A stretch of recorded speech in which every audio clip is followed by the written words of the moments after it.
అందరికీ నమస్కారం. ఓం నమో భగవతే వాసుదేవాయ. భగవద్గీతలో 18 అధ్యాయాలలో ఇది రెండవది, సాంఖ్యయోగం. ఫస్ట్ అధ్యాయంని చూడని వాళ్ళు ఎవరైనా ఉంటే లింక్ కింద డిస్క్రిప్షన్లో ఇస్తాను, ఒకసారి చూసేయండి. అర్జునుడు ఒక సామాన్య మనిషిగా బాధపడుతూ ఉంటే కృష్ణుడు అతడిని ఒక యోగిగా మార్చే ప్రక్రియ ఈ సాంఖ్యయోగం.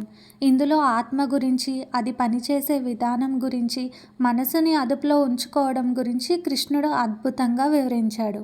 దీనిని గీత యొక్క సారాంశం అంటారు. ఎందుకంటే భగవద్గీతలో చెప్పబోయే ప్రధాన అంశాలన్నీ శ్రీకృష్ణుడు ఈ అధ్యాయంలోనే వివరిస్తాడు. ఈ సాంఖ్యయోగంలో ముఖ్యంగా 4 భాగాలు ఉంటాయి. ఫస్ట్ది అర్జున శరణాగతి. అర్జునుడు తన బంధువులను చంపలేనని ఏడుస్తూ రథంపై కూర్చుండిపోతాడు. కృష్ణుడు అతన్ని మందలించినప్పుడు అర్జునుడు తన అహంకారాన్ని వదిలి ఇలా అంటాడు: నేను నీ శిష్యుడిని, నిన్ను శరణు వేడుతున్నాను, నాకు ఏది శ్రేయస్సో అది బోధించు అని. రెండవది ఆత్మజ్ఞానం. శ్రీకృష్ణుడు ఇక్కడే బోధన మొదలు పెడతాడు. మనిషి దుఃఖానికి కారణం శరీరం అనుకోవడం కానీ అసలు సత్యం ఆత్మ అని చెప్తాడు. ఆత్మను ఆయుధాలు ఛేదించలేవు, అగ్ని కాల్చలేదు, నీరు తడపలేదు. పాత బట్టలను తీసి కొత్తవి వేసుకున్నట్లే ఆత్మ ఒక శరీరాన్ని వదిలి ఇంకొక శరీరాన్ని ధరిస్తుంది. కాబట్టి చావుకి భయపడడం అనవసరం. మూడవది స్వధర్మం. భౌతిక కోణంలో అర్జునుడి బాధ్యతను కృష్ణుడు గుర్తు చేస్తాడు. యుద్ధం చేయడం క్షత్రియుడిగా నీ ధర్మం. ధర్మం కోసం చేసే యుద్ధం నుండి పారిపోతే పాపం వస్తుంది, అవమానం కలుగుతుంది. జయము అపజయము, లాభం నష్టం వీటిని సమానంగా చూసి యుద్ధం చేయమని బోధిస్తాడు. నాలుగవది కర్మయోగం, స్థితప్రజ్ఞ లక్షణాలు. ఇది అధ్యాయంలోనే అత్యంత ముఖ్యమైన భాగం. కర్మణ్యేవాధికారస్తే. నీ అధికారం పనిచేయడం మీద మాత్రమే ఉంది, ఫలితం మీద కాదు. ఫలితాన్ని ఆశించకుండా చేసే పనే నిష్కామ కర్మ.